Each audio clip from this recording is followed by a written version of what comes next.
Right, so good afternoon. So tapos na ang ating office hours. So pahinga muna habang bago umuwi, no? Right? Yes. Kuya Nap, Kuya Egay, Boss Jerry, bago bumiyahe ulit pa uwi.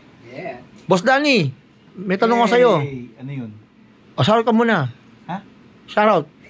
Shoutout sa'yo, Doc Odzki. Shoutout sa'yo, Biyahing Halimaw. Sa'yo, Soon. yung page mo. Sir Dan TV. Yun. Sir Danny, Yes, boss. meron akong tanong sa'yo. Ano yun? Ano yung pinakamalaking kasalungalingan pero napakalapit sa katotohanan? Ano daw? Naguluhan ako dyan, tol.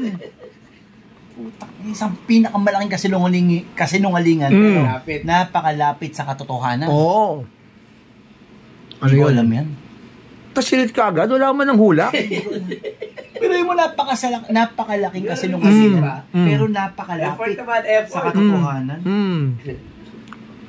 Ay, yan ba yung gwapo ko? Ay, hindi. Totoo yun eh. Hindi naman kasinungalingan yun eh. Oh. Ay, ano nga ba, tol?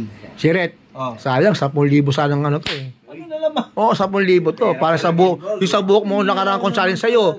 Ang papagupit mo si Master Gary. Siya pa nagpagupit. So, wala ka 10,000 sa akin. Sayang. Ay, ngayon. 10,000 question to ba? Oh. Isang napakalaking kasinungalingan, ngunit napakalapit sa katotohanan. Oh. Handa ka na malaman. Yes, ano yun? Ipinanganak ka sa puwet.